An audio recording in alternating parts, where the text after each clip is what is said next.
Olá, meu irmão, minha irmã, bom dia. Bem-vindos ao nosso encontro de toda manhã da reflexão da Palavra de Deus.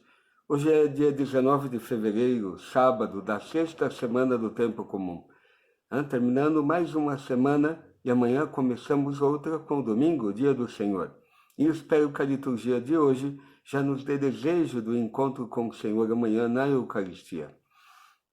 E a liturgia da palavra de hoje que iremos refletir, a primeira leitura é da carta de São Tiago, capítulo 3, do versículo 1 ao 10. Primeira coisa que diz Tiago, olha, não haja muitos mestres, gente que queira ser mestre. E por que Tiago diz isto? Porque, olha, cuidado.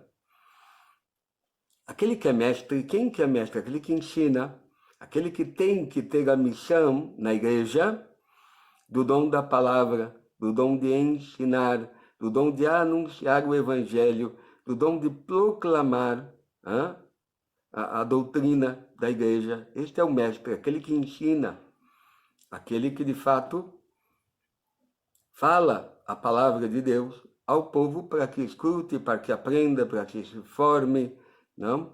Para gestar no outro Cristo.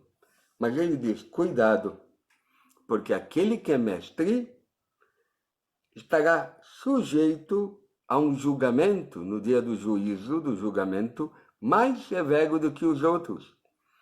Pois todos nós tropeçamos em muitas coisas, todos. Mas imagina o mestre, porque ele é o guia, é o mestre, é aquele que ensina, e ele não pode só falar e não viver. Ele tem que ser o primeiro a viver aquilo que ensina, para ser uma luz e testemunhar, sabendo que ele também é fraco, pobre, débil, como ele diz, sujeito a muitas falhas, em muitas coisas.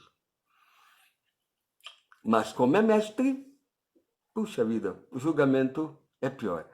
E qual vai ser este julgamento pior, diz São Tiago hoje, alertando sobre o mestre, aquele que ensina, aquele que fala, aquele que é o catequista, não o catequista, aquele que tem a missão na igreja de ensinar, de proclamar, de formar os cristãos, de guiar o outro na fé. Esse é um mestre. É a língua. Ele diz, olha, a língua é algo terrível. Então, é um órgão do corpo tão pequeno, mas que faz um estrago tão grande. Ele faz toda uma comparação da língua como sendo, se eu consigo frear, dominar a língua, consigo controlar todo o corpo. Ele dá o exemplo do animal, o cavalo, que você com o arreio, não? Na boca do cavalo, controla todo o corpo do cavalo. Ou o leme do barco, que é uma peça tão pequena, mas leva um barco tão grande aonde o timoneiro quiser. E aí depois ele diz, olha, porém a língua é como uma pequena chama numa floresta, diz ele. É pequenininha, mas olha, pode incendiar, botar fogo, uma floresta inteira, a chama, o fogo, isso é a língua. Ela é como o fogo e pode queimar, destruir. Ela pode tanto abençoar como maldizer. Ela pode dar a vida como pode matar a língua. A Escritura vai dizer que morreu mais gente pela língua do que pela espada. Você imagina. E aí Paulo diz assim, olha, São Tiago, toda espécie de feras, de aves, de répteis e de animais marinhos pode ser domada. E tem sido domada pela espécie humana. Mas a língua, nenhum homem consegue domá-la. Ela é um mal que não desiste e está cheio de veneno mortífero. Por isso, o mestre, ele será julgado severamente se não cuidar da língua.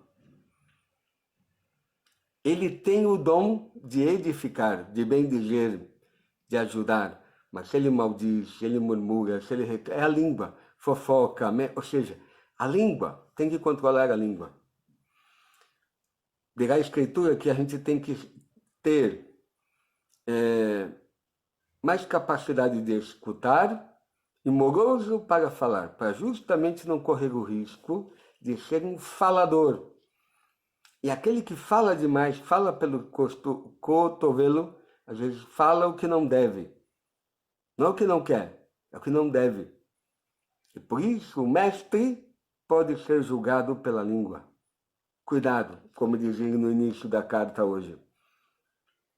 Não hajam muito que queiram ser mestres. É melhor ser aquele que acolhe e vive a palavra. Deixar que aquele a quem Deus chamou a esse ofício de ensinar, de catequizar, de ser mestre, faça esse serviço.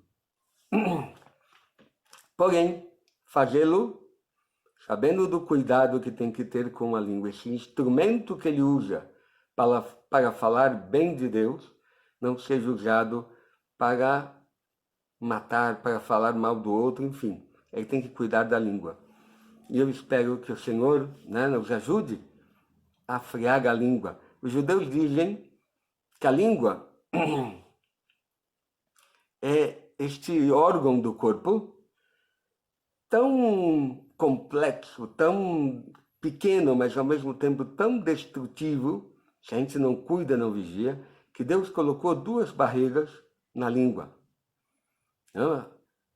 Os dentes e os lábios.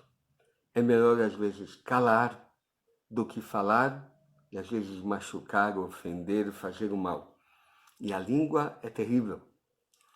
E como dirá Jesus no Evangelho, a boca fala do que o coração está cheio. Por isso espero que o nosso coração seja purificado para que a língua só fale coisas que ajudem, que edifiquem, que ajudem o nosso irmão, tá bom? O Evangelho de hoje é do Evangelho de São Marcos, capítulo 9, do versículo 2 ao 13. Então Jesus levou os discípulos a Cesareia de Filipe.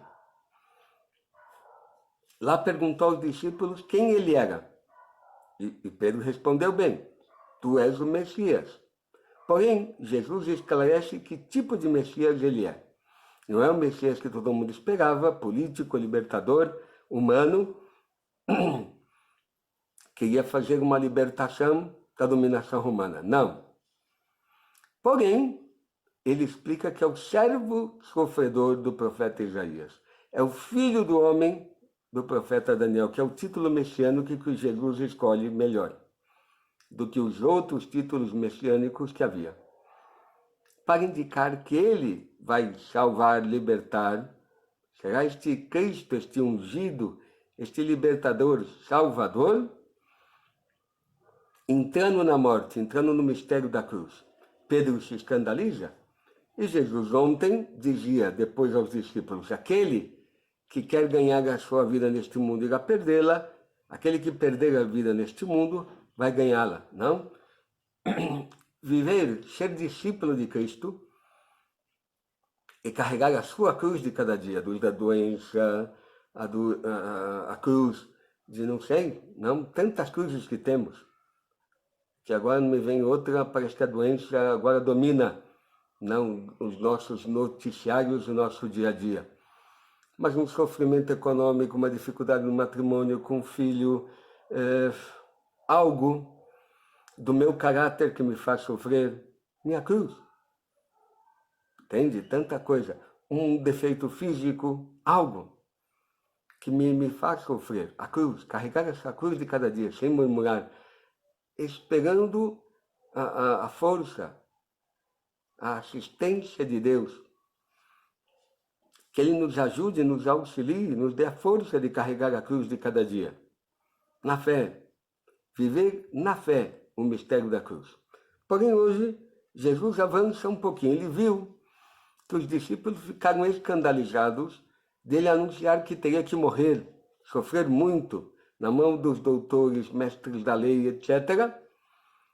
E os discípulos estavam seguindo a Jesus, querendo que ele fosse a revolução, ou seja, o líder revolucionário que eles esperavam, para expulsar os dominadores romanos. E Jesus está falando de morte, de sofrimento, de ser desprezado, de presos, morrer. Eles não entenderam esse negócio de ressurreição. Que coisa complicada. Não entenderam. E por isso Jesus pega Pedro, Tiago e João, não todos os 12, e os leva a uma montanha alta, o Tabor. E ali transfigurou-se seu rosto, as suas roupas ficaram brancas, luminosas, como nenhuma lavadeira na terra, dirá um outro evangelho, conseguiu, não? Aqui é isso, aqui é o evangelho hoje de Marcos que diz: suas roupas ficaram brilhantes e tão brancas como nenhuma lavadeira sobre a terra poderia alvejar. Porém, aparecem Moisés e Elias para conversar com Jesus. E dirá um evangelho, conversaram sobre o quê? Sobre a sua paixão que estava próxima, que ele iria salvar o mundo pela paixão. Como que os discípulos descobriram que era Elias e Moisés, não sabemos. Mas aqui, os discípulos ficam espantados. Poxa, mas Elias subiu num carro de fogo. Moisés morreu. E como que eles aparecem aqui, conversando com Jesus? Ficaram atônitos, sem saber o que dizer. E era algo tão assim, do céu, algo tão divino, algo tão alto, que Pedro diz: olha, é bom estarmos aqui, vamos fazer 3 tendas, uma para ti, uma para Moisés e outra para Elias. Diz Pedro a Jesus. Ou seja, Pedro não é que está pedindo algo ruim ou está desejando algo ruim. Não. É como se dissesse a Jesus: olha, mestre, descer da montanha e lá ver a multidão, esse povo que quer milagres, não sei o que, enfrentar os fariseus, mestres da lei, esta perseguição, enfrentar tanta coisa ruim, tantas dificuldades, tantos problemas, vamos ficar aqui. Que bom é estar aqui. E é verdade. Somos convidados a converter-nos para contemplar este mistério no céu. Estar com toda a milícia celeste, com os santos, com Moisés, com Elias, com tantos santos, com tantos irmãos que nos precederam. Então não é ruim, porém, uma nuvem os encobriu e da nuvem saiu uma voz: este é meu filho amado, escutai-o. E de repente some Moisés e Elias. Eles descem da montanha e Jesus pede que eles não falem nada desta visão até que Jesus ressuscite dos mortos, que ele ressuscite. E os discípulos não sabem o que é a ressurreição. Não entenderam ainda. Vão demorar para entender. Já demoraram para aceitar e entender a paixão. Demorarão para entender o que é a ressurreição. Porém, eles perguntam: olha, mas antes de vir o Messias, se tu és o Messias, não deveria vir Elias? Está faltando algo, não está? E Jesus diz: não, é verdade, vocês têm razão. Elias virá primeiro. E aliás, diz ele, já veio. E fizeram com ele tudo o que quiseram. E haverá um evangelho que vai dizer que Jesus afirma a eles: Elias é João Batista. Ele é o Elias que devia vir. E eles entenderão depois. Por isto, Jesus já está preparando os seus discípulos para a sua paixão, para a sua morte iminente, e demonstra com sinais e ajuda a que eles entendam que ele sim é o Messias, mas não o Messias que eles esperavam. Os discípulos ainda não entendem, ainda têm expectativas humanas, e Jesus quer levá-los a entender, a pensar como Deus pensa, não pensar como os homens pensam. E eu espero que de verdade Deus também nos converta e mude a nossa mentalidade para entrarmos no projeto de Deus, fazer a vontade de Deus na nossa vida. Oremos. Bendito és tu, Pai Santo, pelo teu amor e pela tua misericórdia. Bendito és tu por esta palavra de hoje. Ajuda-nos de verdade a desejar o céu, a desejar esses mistérios tão altos que alegram o nosso coração.